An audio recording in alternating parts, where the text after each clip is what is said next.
जैसा कि आपने थंबनेल में देखा कि आप यूके की फाइल अप्लाई करने जा रहे हो तो किन बेसिक पॉइंट्स के ऊपर पहले ध्यान देना होता है। देखिए, एक्चुअली होता क्या है, यूके अदर कंट्रीज से इस तरह से डिफरेंट है क्योंकि यूके आपकी फाइल को बड़े ही मैनुअल तरीके से चेक करता है। आप यूके की फाइल अप्लाई कर रहे हो, आपने कुछ बेसिक पॉइंट्स के ऊपर ध्यान दिया हुआ, वाकई में आपको वीज़ा ऑफिसर वीज़ा देगा। लेकिन अगर आपने वो बेसिक पॉइंट्स को क्लियर नहीं किया वीज़ा ऑफिसर को, तो वीज़ा ऑफिसर आपको रिफ्यूज़ कर सकता है। अब वो बेसिक पॉइंट्स क्या है, देखिए, अगर आप स्टेटमेंट को अच्छे से वीज़ा ऑफिसर को क्लियर करते हैं कि मेरी स्टेटमेंट में ट्रांजैक्शन इस तरह से आती है और मैं इस तरह से एक्सपेंस करता हूँ, आपने अपने डॉक्यूमेंट्स के अकॉर्डिंग अपनी प्रोफाइल को रिप्रेजेंट किया, आपने एप्लीकेशन में जितने भी पॉइंट्स मेंशन किए हैं आपके प्रोफाइल के अकॉर्डिंग मेंशन किए हैं, आपको वीज़ा ऑफिसर वीज़ा देने में बिल्कुल भी हिचकिचाएगा नहीं। लेकिन अगर आपने इन बेसिक पॉइंट्स में कोई गलती की है, अपने आप को रिप्रेजेंट करने में कोई गलती की है, आपके प्रोफेशन के अकॉर्डिंग आप अपने आप को वीज़ा ऑफिसर को रिप्रेजेंट नहीं कर पा रहे, तो आपको वीज़ा ऑफिसर रिफ्यूज़ कर सकता है। होता क्या है, जब कोई कंट्री आपकी फ़ाइल को मैनुअली चेक कर रही है तो आपको कुछ बेसिक कंडीशंस का ध्यान रखना होता है कि उनकी रिक्वायरमेंट क्या है।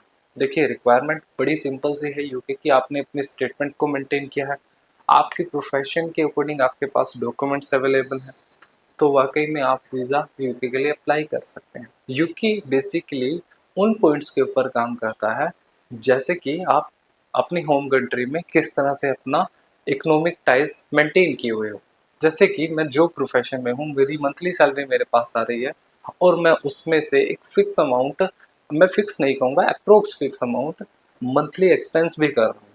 तो वीज़ा ऑफिसर को ऐसी नेसेसरी पॉइंट्स आप बता रहे हो, आप वीज़ा ऑफिसर को ये पॉइंट्स सारे क्लियर कर रहे हो कि वीज़ा ऑफिसर आपके फाइल को जब रीड कर रहा है तो उसको ए टू जेड पॉइंट्स पता चल रहे हैं कि आपकी मंथली सेविंग किस तरह से है, आप किस तरह से अर्न कर रहे हैं, आप एक्सपेंस किस तरह से कर रहे हैं, आप आपके प्रोफेशन के अकॉर्डिंग, आपके डॉक्यूमेंट्स के अकॉर्डिंग आपकी पूरी फाइल क्लैरिटी के साथ वीज़ा ऑफिसर के सामने आई है, तो वीज़ा ऑफिसर डेफिनेटली आपको वीज़ा प्रोवाइड करेगा। लेकिन अगर आपने फाइल को मेंटेन किया है अच्छे से, आपकी फाइल यूके के लिए एलिजिबल है प्रॉपर वे से, तब भी वीज़ा ऑफिसर आपको रिफ्यूज़ कर सकता है अगर आपने इन पॉइंट्स को मेंशन करते वक्त कोई गलती की है।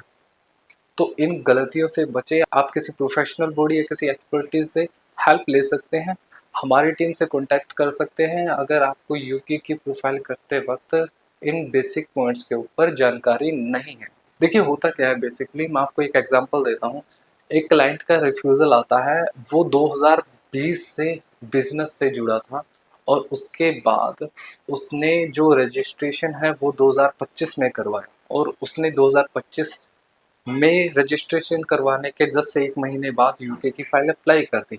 अब वीज़ा ऑफिसर इस पॉइंट के ऊपर उसे रिफ्यूज़ कर सकता है कि आप लगभग 5 साल पहले से बिजनेस करते आ रहे हो लेकिन आपने रजिस्ट्रेशन नहीं करवाया, तो वीज़ा ऑफिसर आपको रिफ्यूज़ कर सकता है। आपने उस पॉइंट को किस तरह से फाइल में दिखाया हुआ है ये भी डिपेंड करता है।